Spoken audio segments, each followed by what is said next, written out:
Ruže mogu stvarati nove pupove tjednima bez prestanka, ali većina vrtlara nesvjesno radi jednu grešku zbog koje cvjetanje vrlo brzo oslabi.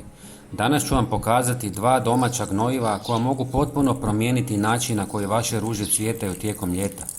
Prvo ćemo aktivirati zemlju i potaknuti stvaranje novih pupova, a zatim ćemo dodati još jednu snažnu prihranu zbog koje ruže često cvjetaju puno obilnije i intenzivnije. Najzanimljiviji dio je što većina ljudi drugi korak radi potpuno pogrešno, pa biljka nikad ne dobije puni učinak. Krenimo s prvim gnojivom.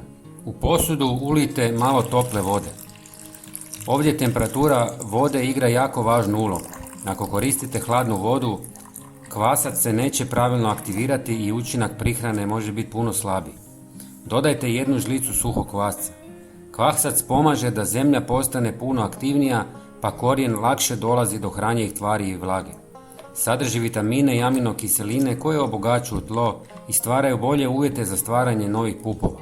Ali većina zaboravi dodati jedan važan sastojak, pa je učinak puno slabiji. Dodati ću pola žlice šećera. On pomaže kvasu da se brže aktivira i pokrene proces fermentacije, zbog čega prihrana postaje puno snažnija i učinkovitija za zemlju oko ruže. Ostavite da odstoji oko 2 sata. Zatim razredite sa još 1 litrom vode i spremno je za zalijevanje. Sada kada imamo dobro gnojivo za stvaranje novih pupova, napravit ćemo još jedno gnojivo za maksimalno cvjetanje. Ali pazite, mnogi ovdje pogriješe kod pripreme, pa im prihrana ne djeluje kako bi trebala.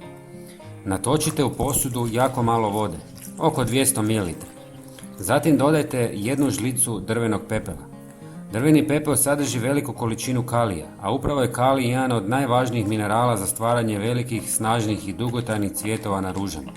Također pomaže biljci da bolje podnosi vrućinu i stres tijekom ljeta, zbog čega ruže često cvjetaju intenzivnije i dulje. Drugi sastojak su ljudske jaja koje sam prethodno usitnio u prah. Bogate su kalcijem koji je važan za čvrstoću stabiljka i zdrav razvoj novih izboja na kojim nastaju pupovi. Ali sada dolazimo do najvažnijeg koraka cijele prihrane, koji većina vrtlara potpuno preskoči, zbog čega ljudske jaja u zemlji često gotovo uopće ne djeluju. Dodati ću 1 žlicu octa. Ocat pomaže da se kalcij iz ljudskih jaja pretvori u oblik koji biljke puno lakše mogu usvojiti kroz zemlju i korijen.